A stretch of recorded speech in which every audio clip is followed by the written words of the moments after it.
I thought it was safer to vape over cigarettes because I thought it was. But I will tell you what, I'd rather have lung cancer 50 years from now than almost losing my leg.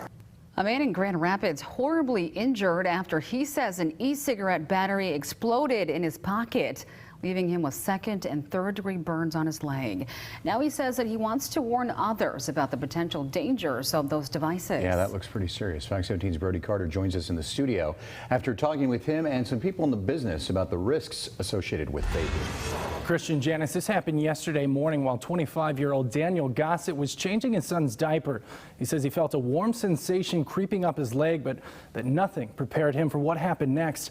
We do want to warn you, though, the images of his wounds, they are graphic. A tobacco company is going to tell you it causes lung cancer.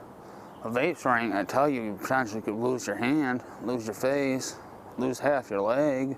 Second-degree partial and third-degree burns covering a young father's leg. He says it's all from a battery used in popular e-cigarettes. You know, I didn't think nothing of it at first, so I reached down to feel it, and I felt that there was a battery in my pocket.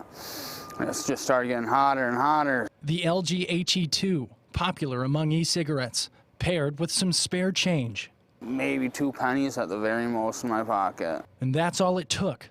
Completing the circuit of positive and negative charges, the battery began to vent, similar to an explosion. I couldn't wash my leg right off, because if I would have done that, I would have washed all my skin off. Uninsured and badly scarred, Gossett says he was never warned about the dangers of e-cigarettes in his 3 years of vaping. I wasn't taught safety about it ever, and no vape store have I ever walked in when I bought a battery was told safety. But those in the business say safety is key because it's not the first time something like this has happened. Being in social media, I see stories of these things happening quite frequently. Swanson says there are ways to prevent this. This is pus leaking out through my skin. From happening to you. I would encourage you to buy a battery case or a battery holder. That is $2 between safety and spending the night in the hospital with second-degree burns. If I would have been taught a little bit better, I wouldn't have threw it in my pocket. I would have been storing them in a different manner.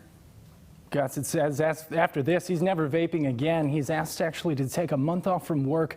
Professionals in the business, they warn anyone who do vape, research before you use e-cigarettes and to never put an open battery in your pocket.